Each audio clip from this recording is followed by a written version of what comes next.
¡Viva el socialismo! ¡Viva la revolución bolivariana!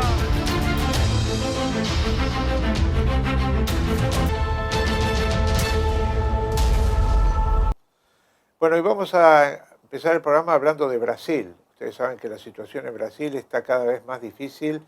La derecha está desarrollando una embestida en toda línea que abarca no solamente la decisión por parte de algunos diputados, y sobre todo del presidente de la Asamblea de Diputados del Parlamento, Eduardo Cunha, de hacerle un impeachment, un juicio político a la presidenta Dilma Rousseff, sino también ha habido manifestaciones millonarias de mucha gente en la calle, en todas las ciudades importantes de Brasil, por parte de la derecha, tratando de hostilizar al gobierno actual, el gobierno legítimo, elegido con muchos votos por sectores populares, y tratando de que Dilma renuncie, de que se termine este gobierno y además, por elevación, pegarle a quien podría ser su reemplazante de cara a elecciones en el 2018, que es el caso del expresidente Lula da Silva. Lula fue requerido hace 2 semanas en una decisión de un juez, realmente una decisión insólita, de mandarlo a buscar por 200 efectivos policiales para que declarara por lo que él considera casos de corrupción, que no hay ninguna prueba en ese sentido. Y también esta semana se conoció nuevas embestidas judiciales para que él, Lula da Silva, no asuma el cargo para el que lo designó Dilma Rousseff de jefe de gabinete. Un juez lo favoreció y le permitió esta asunción del cargo y otro directamente la suspendió. Así, durante toda la semana, un juez sí, un juez no. Lula da Silva finalmente no pudo asumir su cargo y ahora esto lo va a decidir la Corte Suprema. En ese marco también está el terrorismo mediático. La cadena Globo, por ejemplo, se dio el lujo de que cuando este viernes pasado realmente millones de personas salieron a vitorear a Lula da Silva y a respaldar a Dilma Rousseff, aunque criticándole las políticas de ajuste, las cadenas televisivas vinculadas a la red Globo no transmitieron absolutamente nada. O sea, una censura feroz contra el gobierno y sobre todo contra quien puede ser, volvemos a repetir, el candidato que le salve las papas del horno a Dilma Rousseff, en este caso Lula da Silva. En Buenos Aires hubo una actividad de solidaridad con Brasil, con el pueblo brasileño, sobre todo con las organizaciones populares de Brasil. Estuvo a cargo de las cátedras bolivarianas que nosotros llevamos adelante con Resumen Latinoamericano, y allí comparecieron 3 dirigentes revolucionarios del Brasil, 3 compañeros que estuvieron en la lucha armada en los años 60 en Brasil. Ricardo Martinelli, cofundador de la Acción Liberadora Nacional con el mítico guerrillero Carlos Marighella. También estuvo Geraldo Sardiña, que fue miembro del Partido Comunista Revolucionario Brasileño y también ex integrante del MLN Tupamaros. Y Paulo Gómez Neto, que fue también miembro de la ALN, de la Acción Liberadora Nacional, y también hoy milita en distintos organismos y distintas organizaciones de la lucha combativa del Brasil. Los 3 expusieron sus razones para, por un lado, criticar la política de Dilma en cuanto a las políticas de ajuste, pero por otro lado, defender la necesidad de que Dilma termine su mandato y que sea el pueblo brasileño quien decida realmente quién va a gobernar y no esta embestida de la derecha, no esta presión, este chantaje que hace la derecha, que no es una derecha local, sino una derecha regional, que está embistiendo contra todos los gobiernos progresistas del continente. Hubo un importante debate donde de alguna manera cada uno de ellos expuso su posición y además vinieron a presentar un documental que se llama Os Irredentos y que reivindica la lucha de aquellos que pelearon en los años 60, 70 y no dejaron de pelear nunca. precisamente se asocia la palabra irredentos con quienes no se someten, con quienes siguen levantando las banderas y los principios por los que se metieron en algún momento en la militancia política y social. Y realmente el documental hace todo un recorrido de los principales luchadores del Brasil y también algunos luchadores latinoamericanos. En ese sentido, se los recomendamos y vamos a ver fragmentos importantes de ese documental aquí en exclusiva para Resumen Latinoamericano. Vamos al documental.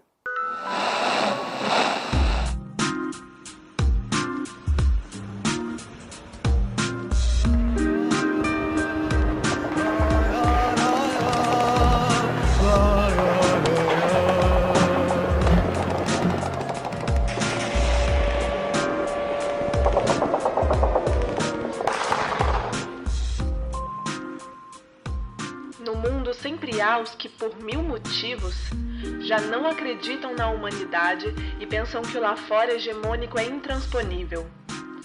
Estes vivem de braços cruzados, imersos nas suas necessidades de ter e gozar, tentando esquecer ou se negando a ver as suas próprias mazelas e as de seu povo.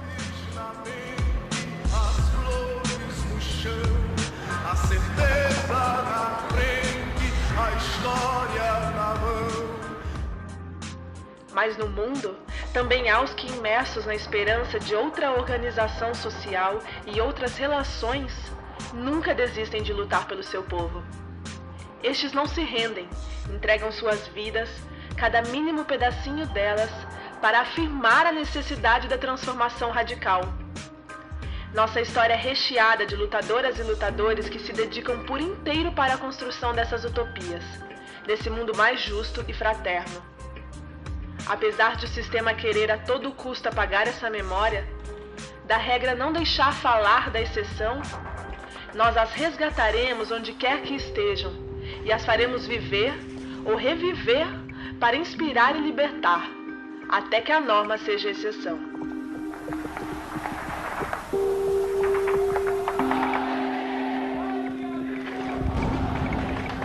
Um povo sem memória é como se fosse uma amnésia coletiva, como se fosse um grande hospício de pessoas completamente alienadas, né? Então, o país não é um grande hospício, não é um hospício geral, não é um grande manicômio. O país sem memória é um país. O país sem memória é um país sem cultura, é um país que não sabe nada das suas tradições, da história do seu povo. Esse é parte do drama do Brasil, né? Todos os heróis brasileiros, heróis reais, heróis do povo brasileiro, são demonizados, né? O poder hegemônico das oligarquias, né? Sobre as comunicações, sobre o sistema educativo, sobre tudo, né? Cultuam heróis que, na realidade, são os algozes do nosso povo, né? Os matadores de índios, os comandantes de guerras imperialistas. A história foi contada até hoje pelas elites, pelas classes dominantes. Então, lógico que todas as lutas que se travou nesse país, desde a época do Império até hoje, não pode ser contada, porque é uma história de lutas, é uma história que essas histórias criavam memória na cabeça do povo. E um povo não pode ter memória para as elites. Um povo sem memória é um povo que fácil de ser dominado, um povo fácil de ser, entendeu, escravizado. E na realidade o nosso povo é um povo culturalmente escravizado. Mas a história de luta de um povo nunca é colocada. O capitalismo, isso faz muita questão, porque à medida que você coloca isso, é evidente que você dá chance para que as pessoas tomem consciência e se organizem. Então isso é vital para o capitalismo. A má educação, como dizia o velho Darcy Ribeiro, é um projeto. A má escola é um projeto. Você tem que manter as massas ignorantes, analfabetas, e educar aqueles que vão continuar o status quo. E o povo sem história não tem a capacidade não tem onde buscar inspiração, força, estratégias para lutar contra essa dominação. Então é terrível isso, é terrível porque você parece que tem sempre que partir do nada, ou quase do nada, né? Eu acho que um povo sem história é como uma árvore com as raízes cortadas, né? Que não tem nenhuma segurança e cai com o primeiro vento. A memória de um povo é o cordão umbilical que liga esse povo ao seu passado. Quer dizer, não existe o presente sem o passado, isso é um lugar comum, mas por quê? Porque não pode ter futuro sem ter o presente e o passado. Não tem condições, a memória de um povo é o que ele tem de mais importante na sua constituição. La memoria se relaciona con la identidad personal, la identidad social. Necesitamos saber quiénes somos y hacia dónde queremos ir. La concepción clásica de la memoria que todos tenemos dice que esta es una huella del pasado en el presente, es un peso que el pasado ejerce sobre nosotros.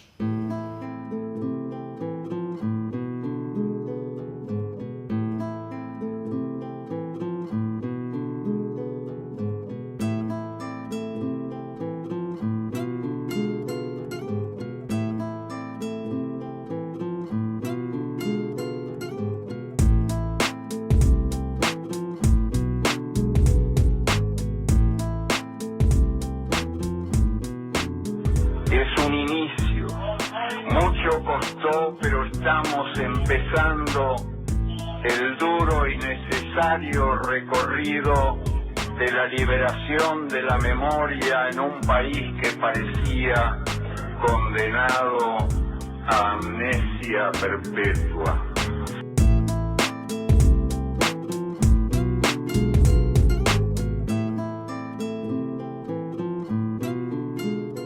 Então a memória para nós é importante, porque 20 e tantos anos de ditadura foi acobertado tudo aquilo que se podia fazer sobre democracia, sobre o que é memória, sobre luta, sobre sindicalismo. É todas aquelas histórias, vamos dizer, importantes que o povo tem que entender. Naqueles tempos, o militar que defendesse um ponto de vista que por acaso constasse da programação do Partido Comunista, estava liquidado no meio dos militares. Era comunista. O cara, comunista é mais ou menos assim, leproso. E por isso alguns assumiram suas posições patrióticas. Muitos, todos patriotas. Todos sacrificaram a sua carreira por defender os interesses nacionalistas, porque eram taxados de comunistas e, portanto, eram preteridos nas promoções. Então, assumir qualquer posição patriótica que contrariasse grandes interesses internacionais, principalmente o petróleo, era isolado. Então a história nos obriga a refletir onde foi que nós erramos. É como uma partida de xadrez que você ganhou ou perdeu ou empatou, que você deve depois recompô-la. Qual foi o lance? Onde foi que eu errei? Então é fundamental a história para nós teorizarmos a nossa prática, né? Então, no meio disso, torna-se mais urgente, mais premente a necessidade de contar a outra história, né? Para que se veja que essa chama não morreu, que nunca morreu, né? Mesmo que pareça, e parece muito porque a imprensa oficial diz, mesmo que pareça que não existe mais possibilidade de mudança, né?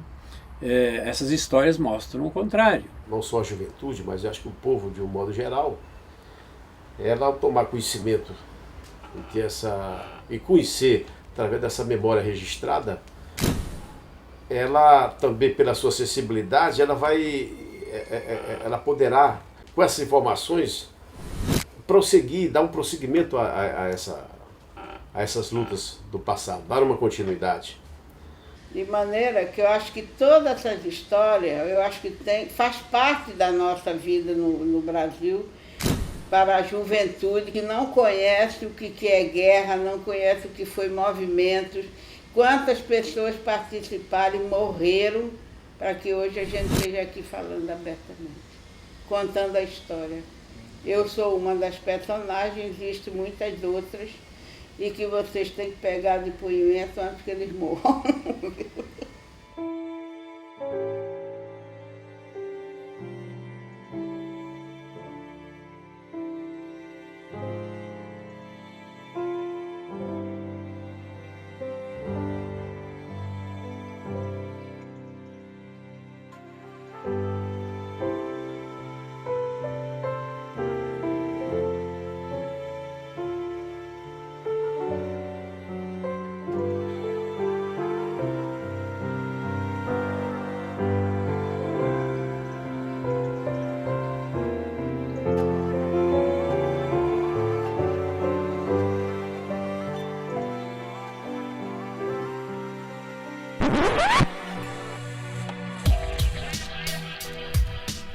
É exatamente a construção desse outro mundo que arrebata as nossas vidas e nos coloca em movimento. Numa luta irredenta e incansável que guia cada passo de nossas caminhadas. Por instante nos faltam forças, mas em seguida, ao respirar, ao olhar para o lado, lembramos que não estamos sós e juntos somos imensos. Nos encontramos não apenas no que se ausenta, no que nos falta. Nos encontramos na energia, na força e no amor incondicional ao nosso povo. Não nos basta apenas estar vivos. Esse amor incondicional não nos deixa desistir de nossa gente. Não nos rendemos. Nos damos as mãos e seguimos lutando, construindo diariamente essa alvorada, para que um dia a primavera possa florescer perene.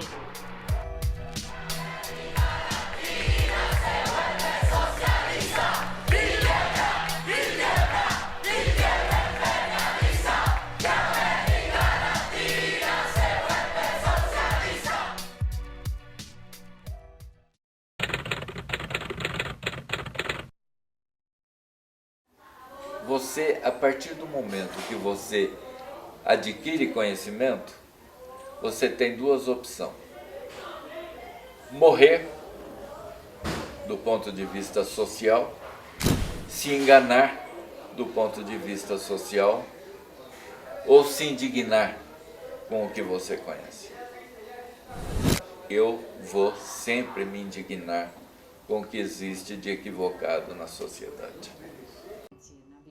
Que o capitalismo ele está baseado na luta de classes, ele estruturou a sociedade em classes bastante definidas, né? Quer dizer, você tem de um lado a classe dominante, a burguesia, de outro o trabalhador ou operariado.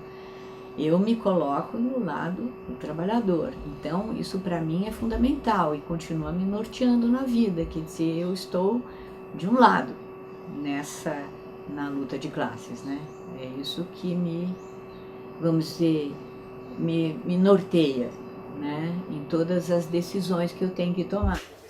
Esse é o poder hegemônico. O poder hegemônico é podre, ele é o que há de pior nesse planeta, né? Então a minha trajetória está ligada exatamente na contestação desse poder hegemônico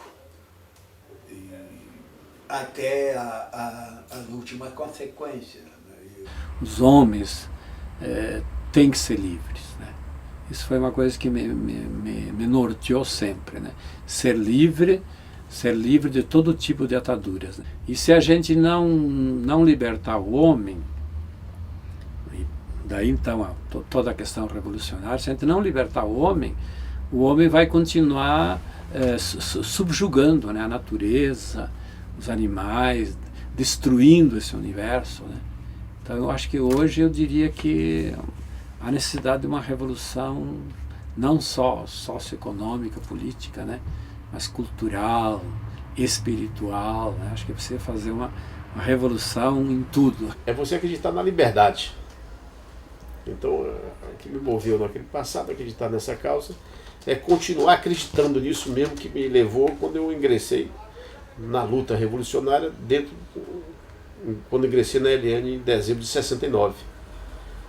Que assim, eu continuo acreditando nisso. Uma pátria livre e independente, com soberania nacional e uma pátria socialista. Se você me disser o que me norteia todo dia, é esse tipo de coisa, né? E você construir o socialismo a partir das relações sem que isso seja emporcalhado, está misturado com qualquer outra coisa da subjetividade popular. Esse eu acho que é o grande capital da esquerda, né? Eu lutei minha vida toda para mostrar que a verdadeira vida estava em outros valores, em outras situações. Que os nossos valores revolucionários, nossos valores de honestidade, de integridade, de luta, sabe? Esses eram os valores que tinham que ser perpetuados, e não aqueles. Quer dizer, então, eu acho que pode ter sido uma luta até quixotesca, a certo ponto, mas eu acho que tem um valor porque foi um exemplo para mim mesmo, para minha geração, para minha família. Eu provei que era possível ser diferente e ser feliz dentro disso daí, entendeu? Ter uma consciência tranquila de que você está fazendo a coisa certa.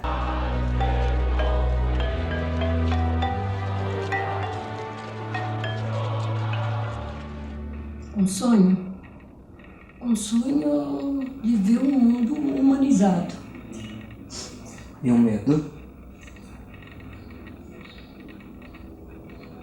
Da violência, da cegueira,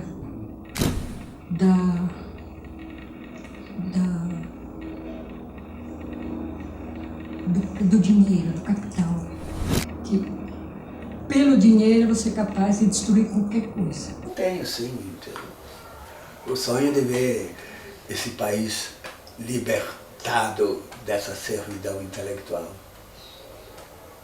Pior das servidões. É triste. Né? Então, meu sonho é ver o país libertado dessa servidão intelectual. A juventude com pensamento próprio.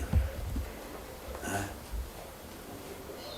Construindo um país assim, que possa ser justo. Né? Então, eu continuo acreditando nessa transformação. Eu acho que só a transformação da sociedade vai permitir realmente essa conquista da liberdade, essa conquista de uma situação justa, né? Uma sociedade socialista que vai permitir uma outra situação para o povo brasileiro. Então eu continuo com este sonho. Eu tenho um sonho. Eu acho que eu gostaria de ver uma democracia mesmo, democracia, entende? Aquela democracia que, vamos dizer, todos os estudantes podiam estudar tranquilamente, acabar com o analfabetismo, que todos nós pudéssemos ter força de trabalho para trabalhar, que não houvesse morte no campo, que os índios fossem tratados como pessoas humanas, entende? Mais que uma sociedade socialista, para imaginar o que é uma sociedade socialista, é a maior tranquilidade do mundo. É uma sociedade onde as desigualdades são menores e que as chances e as oportunidades sejam dadas para todas as pessoas que possam ter capacidade de estudar, de trabalhar, de constituir uma vida melhor, que não tenham que morar na miséria. Era uma sociedade igual, uma sociedade onde todos tivessem de cada um de acordo com a sua necessidade e cada um de acordo com a sua capacidade. E que o ser humano tivesse menos tempo de trabalho e mais tempo de lazer, para desfrutar a vida, entendeu? Não viver pensando em trabalhar e que para poder sobreviver e consumir esse monte de bugiganga, como diz o Pepe, que o sistema cria, né, para te alienar de uma vida melhor, mais saudável. Isso tudo ser para a gente poder viver mais plenamente e de forma também dosada, que eu chamo equilibrada. Isso tem que durar todas as futuras gerações. Então, eu penso isso, planejar, e muito esporte, e muito jogo de xadrez, jogo de inteligência, muito jogo de amor. Né? Você, uma vez perguntaram ao Fidel assim, Fidel, essa rapaziada aqui em Havana está namorando de forma muito desavergonhada, ficam beijando, o cara palpando as meninas. Ele disse, então nós temos que plantar mais árvores para eles se esconderem. Genial. Uma sociedade melhor, mais justa, sem pobreza, ter segurança. A segurança que eu digo não é um policial na esquina não, entendeu? É segurança social, ou seja, você está seguro de onde você mora, de onde você vive, você está seguro que você vai ter escola, você está seguro que você vai ter educação, né? Você vai ter saúde, né? Que você vai ter tranquilidade, que você vai ser respeitado em qualquer lugar onde você vá. Bom, dito isso, eu acho que nós não podemos ignorar que temos que matar o capitalismo. O que o capitalismo representa que a gente tem que não deixar existir num Estado socialista? Falava aqui da mais-valia, das ambições, nós temos que pregar, fazer este homem entender que ele é uma unidade coletiva, ele não é melhor do que ninguém. Um não seria maior detentor, então, de bens mais do que o outro. Embora a igualdade não significa não termos diferenças sempre haverá. O mundo novo tem que ter relações de irmão e não relações de inimigo, de lobo, né? Aquele negócio do homem-lobo do homem precisa ser superado, né? Inclusive esse negócio também dos direitos, né? Meu direito vai até onde começa o direito do outro, né? É como se o outro fosse um empecilho para os meus direitos, né? Eu acho que precisa trocar totalmente isso. O outro é alguém que me ajuda a ter mais direitos, alguém que me faz mais humano, né? Então, é essa mudança de olhar sobre o outro. Isso passa pela economia. Eu acho que não pode, se não passar, eu sempre digo, se não passar pelo bolso, pela economia, não há. Então, esse outro mundo tem que ser mais partilhado. Eu penso, inclusive, que as relações patrão-empregado têm que ser superadas, né? Têm que ser superadas. Tem que haver parcerias, cooperativas, grupos, né? E não gente que ganha salário enquanto o patrão ganha a grande parte das coisas, né? O lucro de todo o trabalho dos outros. Isso acho que é uma superação que tem que acontecer. Então, seria um pouco esse o mundo, né? E sem preconceitos. Eu acho que um mundo onde as pessoas sintam um privilégio ter a diferença, né? E não um perigo a diferença, né? Todo que tipo de diferença, né? Porque quem não tem amor, quem não sabe amar, não pode ser um bom revolucionário. Você tem que saber, acima de tudo, amar. E amar profundamente, como dizia o camarada Angelino, é odiar profundamente. Odiar as classes dominantes, odiar o capitalismo, entendeu? Para criar uma sociedade nova e ter o amor verdadeiro, que é o amor de saber compartilhar dentro de uma sociedade fraterna, uma sociedade, né? Que hoje já não se diz mais, eu digo, comunista.